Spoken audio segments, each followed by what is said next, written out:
Hello friends, this is Archana Sharma from शिक्षा ज्योति भारत। दोस्तों, आज हम पास्ट टेंस के थर्ड टाइप यानी पास्ट परफेक्ट टेंस को सीखेंगे। आज के इस वीडियो लेसन में हम जानेंगे कि what do we mean by past perfect tense, उसके बाद where do we use it, उसके बाद how can we identify this past perfect tense in Hindi sentences, और लास्ट में structure of past perfect tense. So let's start with what do we mean by past perfect tense। इससे पहले आप मुझे बताइए कि टेंस से हमें क्या पता चलता है। दोस्तों, टेंस हमें बताता है कि कोई एक्शन कब हुआ। तो यहाँ पर पास्ट है, तो एक्शन कब हुआ? पास्ट में हुआ। और भाई हमारा परफेक्ट तो बताता है 100% कंप्लीट को, एक्शन की पूर्णता को। तो हमें टोटली क्या पता चला कि कोई एक्शन जो बीते समय में हुआ वो कंप्लीट हो चुका था पास्ट में ही। तो इस तरह इसका डेफिनेशन क्या हुआ? इसका डेफिनेशन हुआ कि past perfect tense indicate that action completed in the past. कोई एक्शन पास्ट में स्टार्ट होके पास्ट में ही कंप्लीट हो चुका था। तब डेफिनेशन से ही हमको पता चला कि हम इसे हिंदी सेंटेंसेस में कैसे पहचान सकते हैं। हम चुका था, चुकी थी, चुके थे, लिया था, दिया था, गया था, यानी कि आ था, ई थी, ए थे देकर आसानी से हिंदी सेंटेंसेस में इसकी पहचान कर सकते हैं। इसके अलावा जब हमें किसी सेंटेंस में पहले, बाद, जब, तब या तक दिखे तो भी हम पहचान सकते हैं कि ये सेंटेंस जो है, वो एग्जाम्पल जो है वो पास्ट परफेक्ट टेंस में दिया हुआ है। अब चलिए एग्जाम्पल्स देखते हैं। मैंने दीवारों को पीला रंग दिया था। I had painted the wall yellow। मैंने मूवी देखी थी या मैं मूवी देख चुकी थी। I had seen the movie। वह मुझसे पहले मिल चुका था। वह पहले मुझसे मिला था। He had met me before। तब तुमने अपना काम कर लिया था। You had done your work then। घंटी बज चुकी थी। The bell had rung। इन सभी एग्जाम्पल्स में हमने देखा कि कोई एक्शन पास्ट में स्टार्ट हुआ और पास्ट में ही कंप्लीट भी हो चुका था। एक्शन को पास्ट में कंप्लीट कर लिया गया था। चलिए अब देखते हैं कि where do we use past perfect tense, कहाँ पर हम प्रयोग करते हैं। तो डेफिनेशन में ही हमको पता चल गया पहला कंडीशन कि जब हमें ये बताना हो कि कोई एक्शन हुआ और पास्ट में हुआ और पास्ट में ही कंप्लीट भी हो गया, तब हम पास्ट परफेक्ट टेंस का यूज करते हैं। हमने एग्जांपल्स भी देख लिए। लेकिन वह सेकंड कंडीशन कौन सी है जिसमें हम पास्ट परफेक्ट टेंस का यूज करते हैं? तो वो सेकंड कंडीशन है कि we use past perfect tense for an action that completed before an another action in the past. इसका क्या मतलब हुआ कि एक एक्शन हुआ एक और एक्शन के पहले जो कंप्लीट हो चुका था। नहीं समझे? और समझाती हूँ कि जब हमें ये बताना हो कि कोई काम हुआ, कोई एक्शन हुआ, लेकिन उसके पहले एक और एक्शन कंप्लीट हो चुका था, तब हम पास्ट परफेक्ट टेंस का यूज करते हैं। चलिए एग्जांपल्स के थ्रू समझते हैं। यहाँ पर देखिए, वर्षा होने के पहले हम घर पहुंच चुके थे। यहाँ पर कौन सा एक्शन पहले हुआ? वर्षा होने के पहले हम घर पहुंच चुके थे। यहाँ दो एक्शन हुए, एक वर्षा हुई और एक घर पहुंचने का एक्शन हुआ, है ना। तो वर्षा होने के पहले एक और एक्शन हो चुका था, हम घर पहुंच चुके थे। ये है हमारा पास्ट परफेक्ट टेंस। आप कंफ्यूज हो सकते हो कि जब दो एक्शन हो रहे हैं तो क्या दोनों एक्शन पास्ट परफेक्ट टेंस में होंगे? तो नहीं दोस्तों, जो एक्शन पहले होगा, पहले खत्म हो चुका होगा, पूर्ण हो चुका होगा, वो तो पास्ट परफेक्ट टेंस में हुआ। लेकिन जो दूसरा एक्शन है, जो हुआ, मतलब जो एक्शन पास्ट में हुआ, वो कौन सा टेंस होता है? याद कीजिए, मैंने आपको बताया है कि जो एक्शन हमें बताया कि कोई एक्शन पास्ट में हुआ, उसके लिए हम सिंपल पास्ट टेंस का यूज करते हैं। हम उसके बारे में निश्चिंत नहीं है, निश्चितता पूर्वक उसको नहीं कह सकते कि वो एक्शन कंप्लीट हुआ या नहीं हुआ, लेकिन वो एक्शन पास्ट में हुआ, तो ये होता है हमारा सिंपल पास्ट टेंस। यहीं पर पास्ट परफेक्ट टेंस काम कंप्लीट हो चुका था, हमारा एक्शन कंप्लीट हो गया था। तो जो हमारा दो एक्शन होगा उसमें से जो पहला एक्शन होगा जो पहले कंप्लीट हो चुका था वो होगा हमारा past perfect tense. Second example में देखिए, अपना पाठ याद करने के बाद नमन स्कूल चला गया। ये अपना पाठ याद करना और स्कूल जाना, इनमें से कौन सा एक्शन पहले हुआ?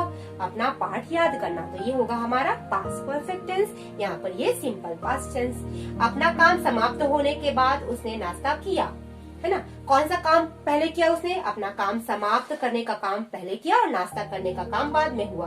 तो नाश्ता करना ये तो सिंपल पास्ट हो गया, और जो काम पहले हुआ काम को समाप्त करना वो होगा हमारा पास्ट परफेक्ट टेंस। बिस्तर पर जाने के पहले उसने दांतों को साफ किया। कौन सा एक्शन पहले हुआ? दांतों को साफ करने का एक्शन पहले हुआ और बिस्तर में जाने का एक्शन बाद में हुआ। तो ये उसने दांतों को साफ किया, ये हमारा फर्स्ट एक्शन है जो कि होगा पास्ट परफेक्ट टेंस में, और जो सेकंड एक्शन है बिस्तर में जाने का वो होगा हमारा सिंपल पास्ट टेंस में। इसी तरह तुमने उसे बुलाया जब वह बाहर जा चुका था। कौन सा एक्शन पहले हुआ? उसके बाहर जाने का एक्शन पहले हुआ जो कि होगा पास्ट परफेक्ट टेंस में। उसके बाद बुलाने का एक्शन बाद में हुआ, इसलिए होगा सिंपल पास्ट टेंस में। ठीक है, तो इस तरह हम पहचान कर सकते हैं पास्ट परफेक्ट टेंस की। जो एक्शन पहले हो वो पास्ट परफेक्ट टेंस होता है। इसके अतिरिक्त भी एक उपाय और है। जब हमें किसी दो क्लॉज के बीच में पहले दिखे, बाद या जब दिखे, है ना, तो जो जब है और पहले है उसके बाद का जो क्लॉज है वो होता है हमारा पास्ट परफेक्ट टेंस में। इसके विपरीत बाद शब्द आए किस सेंटेंस में, और बाद के बाद वाला, इस शब्द के बाद वाला जो क्लॉज है, उपवाक्य है, वो होता है हमारा सिंपल पास्ट टेंस में। आप चिंता ना कीजिए, मैं आपको डिस्क्रिप्शन बॉक्स में सारे चीजें बता कर दूंगी। तो पहले और जब के बाद वाला क्लॉज हमारा परफेक्ट टेंस में होता है, पास्ट परफेक्ट टेंस में, और बाद के बाद वाला क्लॉज हमारा सिंपल पास्ट टेंस में होता है। अब यहाँ पर देखा आपने कि दो क्लॉज लिखे हुए हैं, है ना। अब इसको कन्वर्ट इंग्लिश में करने की बारी आती है। तो हम कौन से क्लॉज को पहले लिखें? दो क्लॉज लिखे हुए हैं तो हमें इंग्लिश में कन्वर्ट करना है, तो हम कौन से क्लॉज को पहले लिखें? तो दोस्तों हम आपको बता दूं कि दो क्लॉज होते हैं, उनमें से एक क्लॉज जो होता है वो हमारा कौन सा मेन क्लॉज या प्रिंसिपल क्लॉज होता है, और दूसरा होता है सब ऑर्डिनेट क्लॉज, है ना। तो प्रिंसिपल क्लॉज को हम पहले लिखते हैं। प्रिंसिपल क्लॉज को हम इंग्लिश में हमेशा पहले लिखते हैं जब दो क्लॉज दिया हो। और तो हम पहचान कैसे करेंगे कि कौन सा प्रिंसिपल क्लॉज है और कौन सा सब ऑर्डिनेट क्लॉज है, आश्रित उपवाक्य है, और कौन सा मुख्य उपवाक्य है? तो बहुत इजी सा फंडा है। हमें जब भी पहले, बाद या जब दिखे तो उसके बाद जो क्लॉज आएगा वो हमारा मेन क्लॉज या प्रिंसिपल क्लॉज या मुख्य उपवाक्य होगा। ठीक है, और उसके पहले वाला जो उपवाक्य होगा वो होगा हमारा सब ऑर्डिनेट क्लॉज। तो चलिए अब हम पहचानना सीख गए हैं प्रिंसिपल क्लॉज को, अब कन्वर्ट करते हैं। अच्छा, आपको ये बता दो कि हम, जब आपको ये लगता है कि पास्ट परफेक्ट टेंस है तो सब जो हमारा पास्ट परफेक्ट टेंस वाला क्लॉज है उसे ही हम पहले लिख देंगे, तो नहीं, पहले हमें प्रिंसिपल क्लॉज को लिखना होगा। और हमारा principal clause past perfect tense में भी हो सकता है या फिर सिंपल पास्ट टेंस में भी हो सकता है। तो चलिए अब कन्वर्ट करने के लिए हम रेडी हैं। वर्षा होने के पहले हम घर पहुंच चुके थे।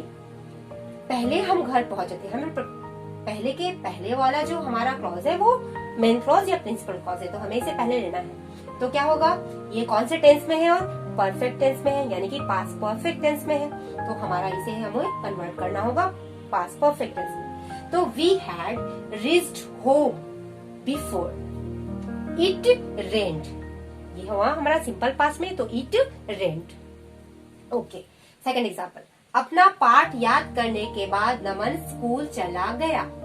बाद के बाद वाला क्लॉज मेन क्लॉज है, नमन स्कूल चला गया, लेकिन टेंस में ये सिंपल पास्ट टेंस है ना, तो इसको सिंपल पास्ट टेंस के स्ट्रक्चर के अनुसार कन्वर्ट करना होगा।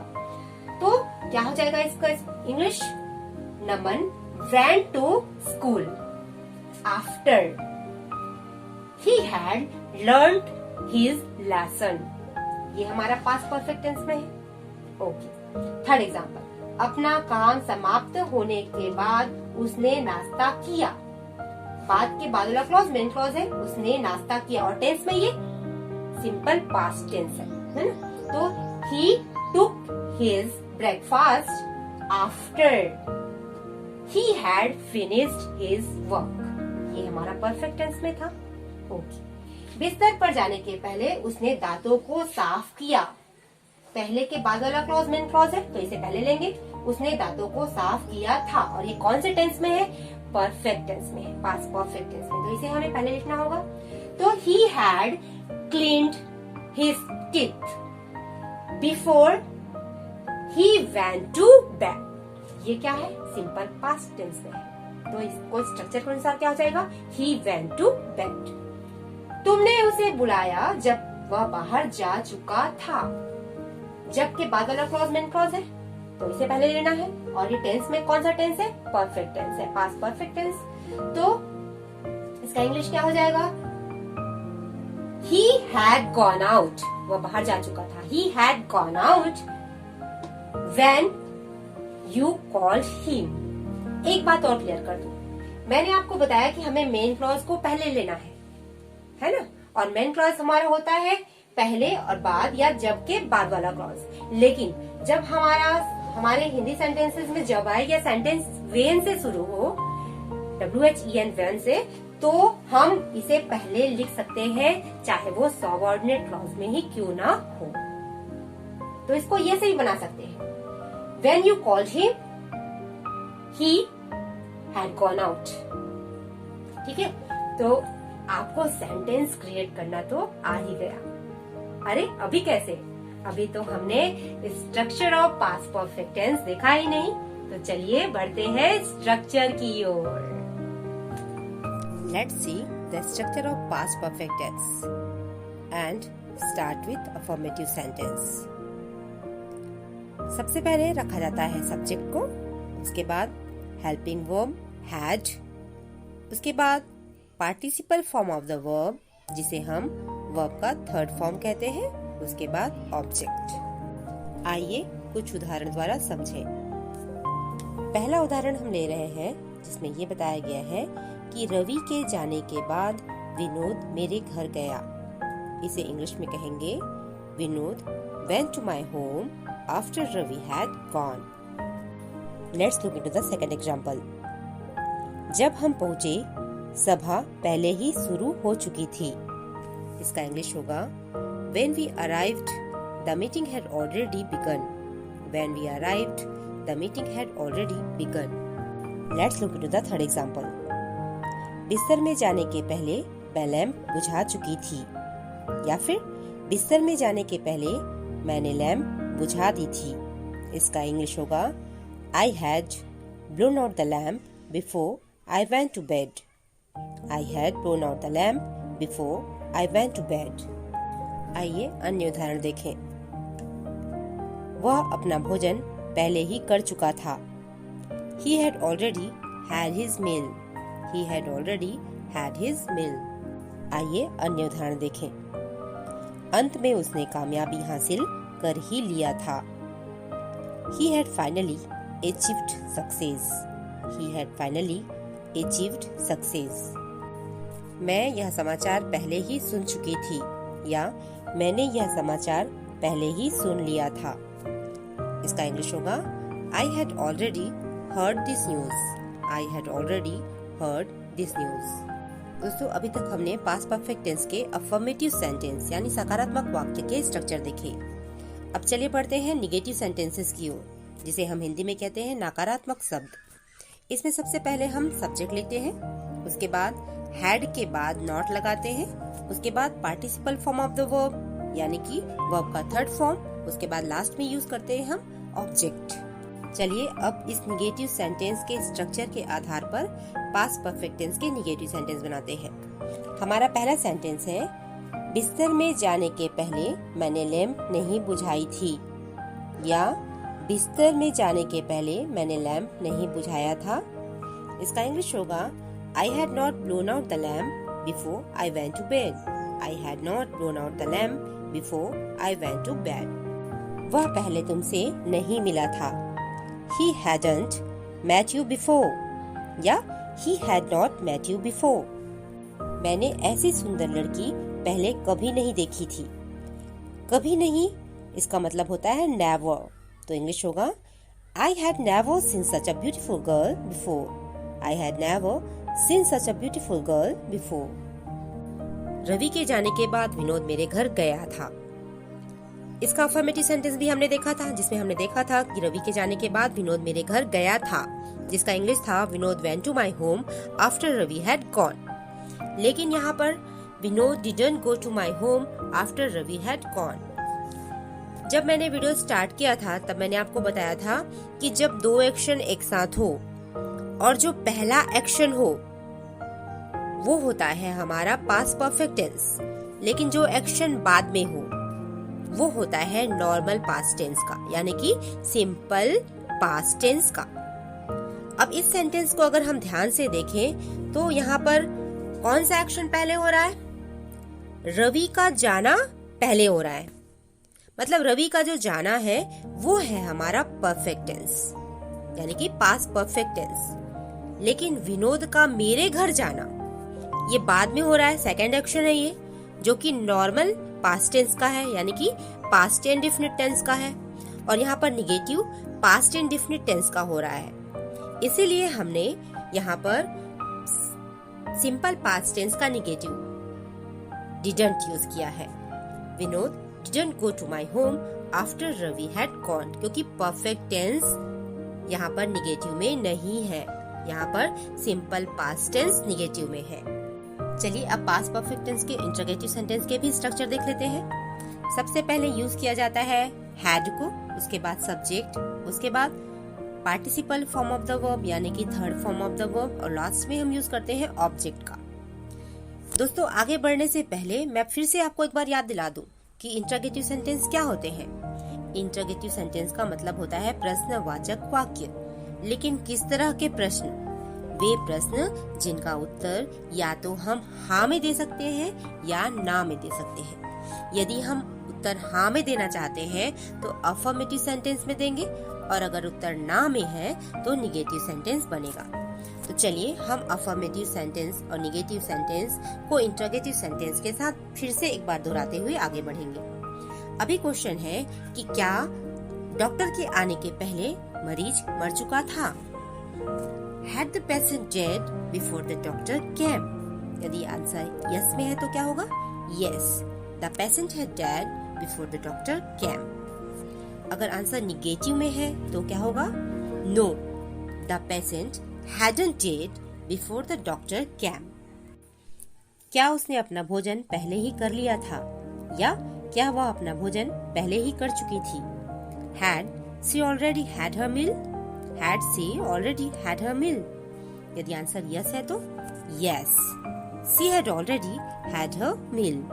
लेकिन यदि आंसर ना में है तो no, she hadn't had her meal. क्या तुम्हारे वहाँ पहुँचने से पहले वे लौट गए थे? Had they left before you got there? Had they left before you got there?